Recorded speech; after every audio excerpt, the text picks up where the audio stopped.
ये कहानी है 1938 की। कैरली नाम के एक आदमी की, हंगेरियन आर्मी, और वो उस कंट्री का बेस्ट पिस्टल शूटर था।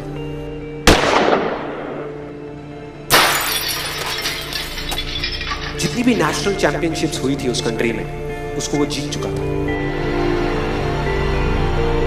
और सबको ऑलमोस्ट कंफर्म था कि 1940s में जो ओलंपिक्स होने वाले हैं उसमें गोल्ड मेडल कैरली को ही मिलेगा।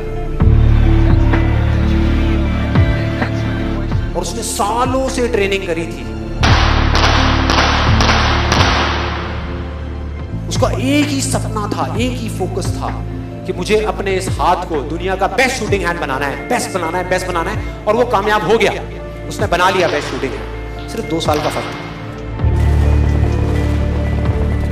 1938 में एक आर्मी का ट्रेनिंग कैंप चल रहा था। क्योंकि वो आर्मी में था तो एक एक्सीडेंट हो गया। उसके उसी हाथ में जिससे उसने गोल्ड मेडल जीतना था, उसमें एक हैंड ग्रेनेड फट गया और वो हाथ चला गया। जो उसका सपना था, जो फोकस था, सब खत्म।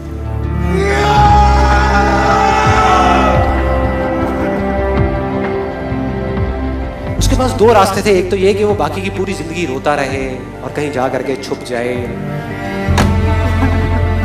या अपना जो गोल था जिस पे उसने फोकस किया हुआ था उसको पकड़ करके रखे। तो उसने फोकस किया उस पे नहीं जो चला गया था, जो उसके पास नहीं था। उसने फोकस किया उस पे जो उसके पास था।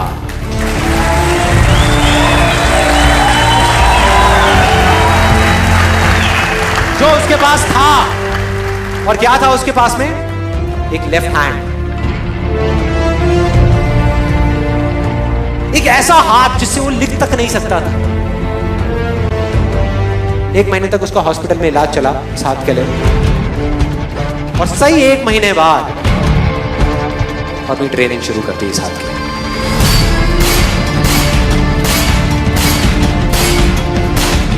ट्रेनिंग के 1 साल बाद, मतलब कि 1939 में वो वापस आया।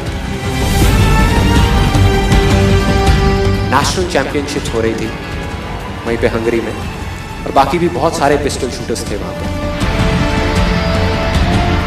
उन्होंने जा करके उसको कांग्रेचुलेट किया, कहा कि यार देखो, ये होता है जज्बा, ये होती है स्पोर्ट्समैन स्पिरिट, कि इतना सब कुछ होने के बाद भी तुम यहां पर आए हो हमको देखने के लिए और हमारा हौसला बनाने के लिए। किसी को नहीं पता था कि वो 1 साल से अपनी ट्रेनिंग कर रहा था लेफ्ट हैंड की। और उसने जवाब दिया, मैं यहां पर तुम्हारा हौसला बढ़ाने नहीं आया, तुम्हारे साथ कॉम्पीट करने आया हूं, तुमसे लड़ने आया हूं, तैयार हो जाओ। और कंपटीशन हुआ। बाकी सब वहां पर जितने भी लोग थे वो कॉम्पीट कर रहे थे अपने बेस्ट हैंड से। ये कॉम्पीट कर रहा था अपने ओनली हैंड से, ओनली हैंड से। कौन जीता? The man with the only hand, Kairali जीत गया। लेकिन वो यहां नहीं रुका। उसका गोल क्लियर था कि मुझे इस हाथ को, इस कंट्री का नहीं, इस पूरी दुनिया का बेस्ट शूटिंग हैंड बनाना है। उसने अपना सारा फोकस उठा करके डाला 1940 पे, जब ओलंपिक्स होने वाले थे। लेकिन 1940s के ओलंपिक्स कैंसिल हो गए वर्ल्ड वॉर की वजह से।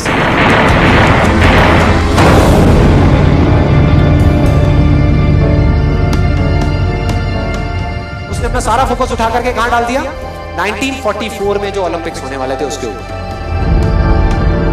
और 1944 में जो ओलंपिक्स होने वाले थे वो भी कैंसिल हो गए वर्ल्ड वॉर की वजह से। फिर से कैंसिल।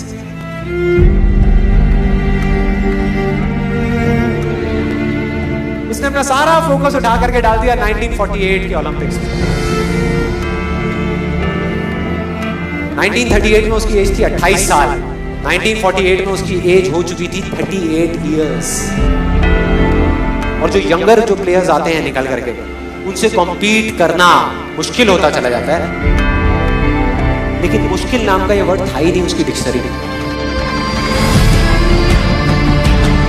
वो गया,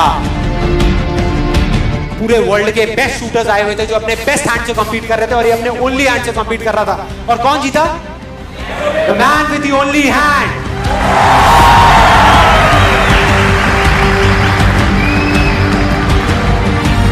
लेकिन वो तब भी नहीं रुका।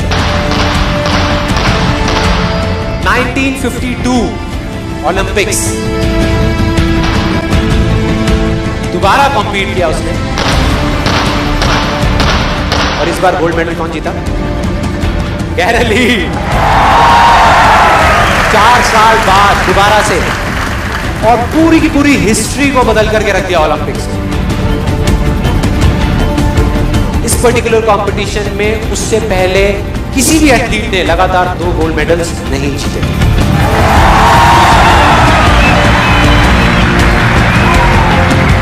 अब किसी भी लूजर के पास चले जाओ, उसके पास लिस्ट होगी बहानों की कि मैं इस वजह से फेल हुआ अपनी लाइफ में, इस वजह से मैं कुछ नहीं कर पाया। बहुत लंबी लिस्ट है। और दूसरी तरफ विनर के पास चले जाओ, उसके पास में 1000 वजह होगी वो ना करने की जो वो करना चाहता है, सिर्फ एक वजह होगी वो करने की जो वो करना चाहता है, और वो कर जाएगा।